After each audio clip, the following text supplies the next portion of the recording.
আসসালামু আলাইকুম বন্ধুরা। কোরবানি ঈদ আসলেই আমরা অনেক ব্যস্ত হয়ে পড়ি, কিন্তু মনের অজান্তেই আমরা এমন কিছু ভুল করে ফেলি যেগুলো ইসলামী দৃষ্টিতে সঠিক নয়। আজকে জানবেন কোরবানি ঈদে আমাদের 10টি কমন ভুল, তাই ভিডিওটি শেষ পর্যন্ত দেখুন। নাম্বার 1, লোক দেখানোর জন্য কোরবানি।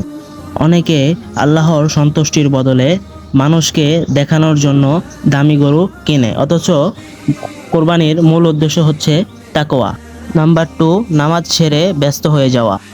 অনেকে ঈদের দিন এত ব্যস্ত থাকে যে নামাজের প্রতি তারা অবহেলা করে, কিন্তু এটাই সবচেয়ে বড় ভুল। নাম্বার 3, পশুর সাথে খারাপ আচরণ।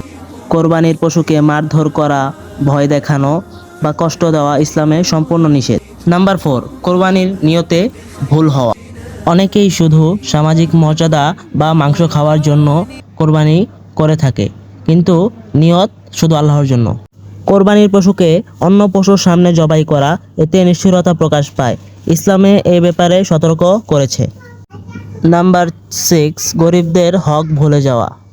এটা অবশ্য অনেক গুরুত্বপূর্ণ, তাদের হক তাদেরকে বুঝিয়ে দেওয়া। নাম্বার 7, মাংস অপচয় করা।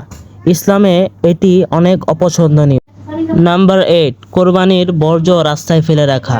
এতে মানুষের কষ্ট হয়, তাই এটা করা যাবে না। নাম্বার 9, তাকবীর ভুলে যাওয়া। নাম্বার 10, ঈদকে শুধু আনন্দে সীমাবদ্ধ রাখা।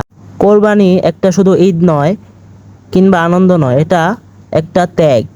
তাই আমাদের উচিত এই 10টি ভুল থেকে নিজেকে বাঁচানো, আশেপাশের লোকদেরকে সচেতন করা। ভিডিওটি ভালো লেগে থাকলে অবশ্যই পাশে থাকবে। ধন্যবাদ।